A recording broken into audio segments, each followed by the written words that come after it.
It's broke man propaganda. It's a recession indicator. Hold on.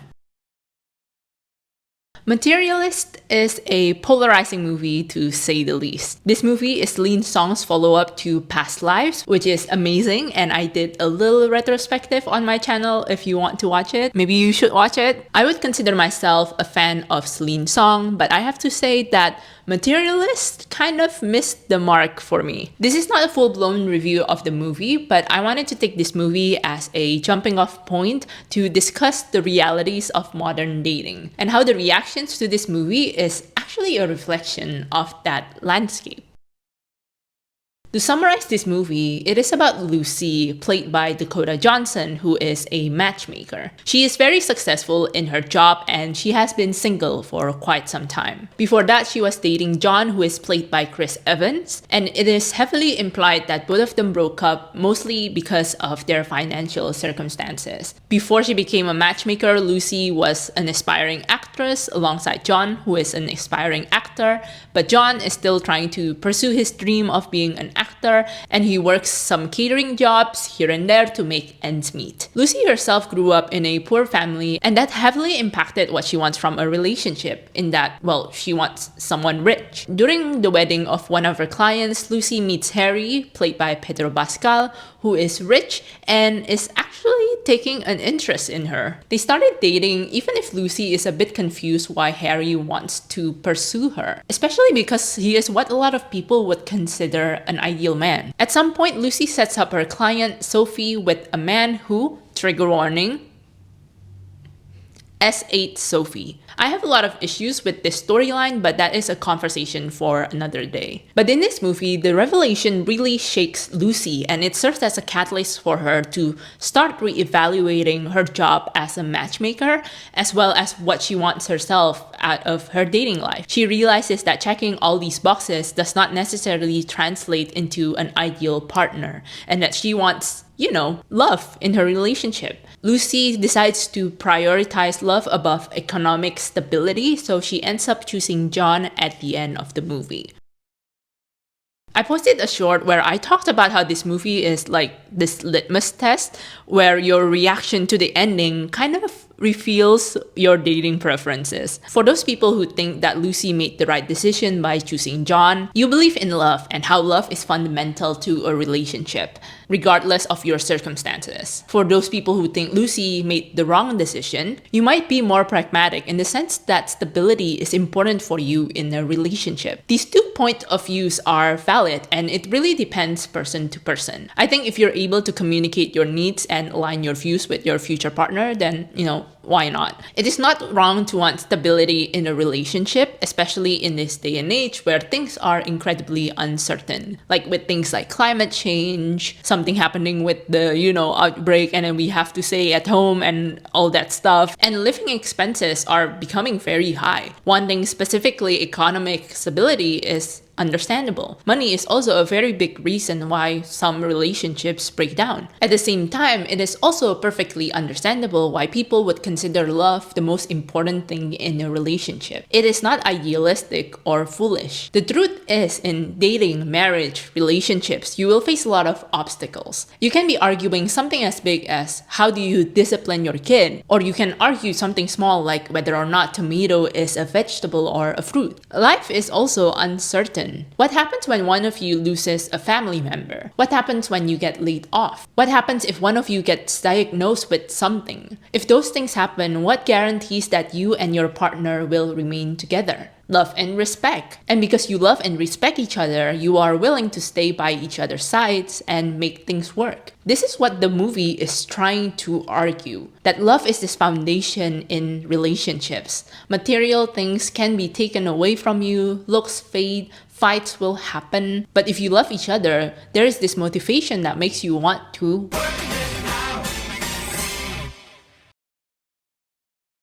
Modern dating is very tricky. In an article for SBS, Cara Ling shared her experience dating. Cara really wants a family and she wants to be a mom, but it is difficult to find a life partner who shares the same dream. It doesn't help that modern dating culture is something. Kara said her main problem is that she can't find someone that she has a strong emotional connection with. The apps have changed the way we communicate and view relationships, love, and intimacy. Many of us swipe away in search of a short-term dopamine hit, which is ultimately quelling our yearning for something more. We find ourselves settling for dates with maybes. We've become used to viewing potential partners as disposable, always imagining there's someone out there that we are more compatible with or who brings that special spark. As a result, many of us aren't as vulnerable with people as we can be. We know that if it doesn't immediately work out, there's always someone else just a swipe away. While we don't explicitly see the use of dating apps in Materialists,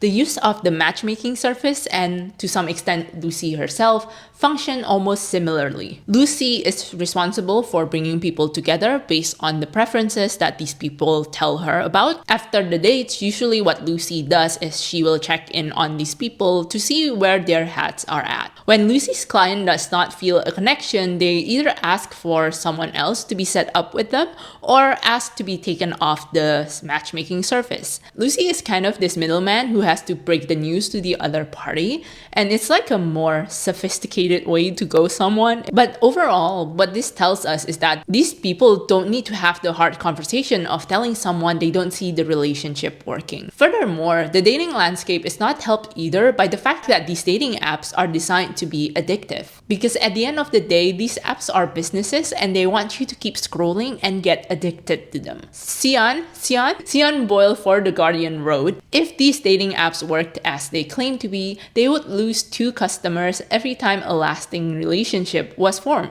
Instead, dating apps in 2024 have the same powerful siren call as any other endless feed of scrollable smartphone content. These apps' ultimate goal is to retain users. But at the same time, without these apps, it's just so hard to meet people. Boyle wrote again, anyone who quits the apps and ventures into the wild is confronted with a culture in which making cold approaches is rare, if not frowned upon. Next time you step out onto the street, count how many people are staring at their smartphones, and then subtract them from the number of encounters that might have happened had those people allowed their eyes to meet the eyes of strangers. In an interview with The Atlantic, Faith Hill said, honestly, apps are a way to meet people, not a way to date people. Once you have met, your relationships becomes its own thing. And it's not so different if you had met in a bar. Hill is basically saying that while these apps allow you to meet people who hopefully are interested in pursuing a relationship, kind of reducing the risk of rejection because you all are hopefully on the same page. And also, these people are already filtered based on the preferences that you set on the app. Hill still said it is important for both people to figure out their chemistry in real life, because without this chemistry, your relationship will not work. This is what the materialist is trying to say. Just because you meet someone who ticks all of your dating preferences or like your requirement boxes, I guess, it does not mean that the chemistry will translate. You need to look deeper and know this person as a person. This is where we're going to dig a little bit deeper into the narrative and the choices that Celine Song makes to convey her message. In terms of the movie ending, I am indifferent about Lucy's choice because I just don't feel too attached to either one of these relationships. I don't think we see enough of Lucy and John's relationship, whether it's their past relationship or their present relationship. And so we don't see the reason why they love each other. At the same time, Lucy's relationship with Harry is like, fine. It does feel a bit cold, and there is a reason for that because there is no romantic love between them.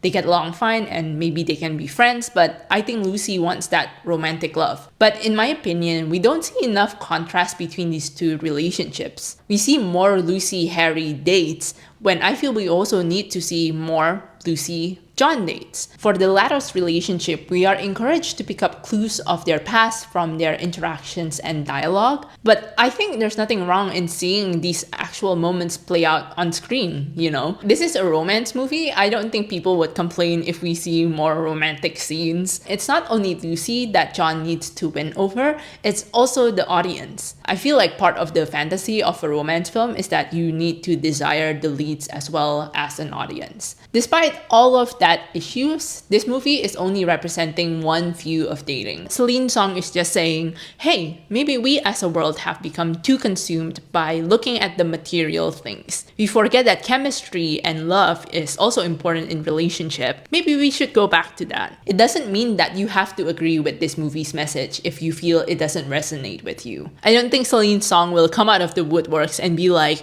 you are morally bankrupt if you don't agree with the message that I am putting out there. Art is meant to start conversations. An artist's responsibility is not to tell you how to feel. It is your responsibility as an audience member to think about and examine how you feel. But I'm just glad that this movie can serve as a conversation starter for people to consider these things. We need to talk about art more. But what do you guys think? Did you watch Materialists? Do you agree with Lucy's choice? Let me know in the comments down below or wherever the comments are. If you enjoyed this video, please consider liking, commenting, and sharing it. And maybe also subscribe to the channel. But I will see you in the next But I will see you in the next video. Bye. Have a good day.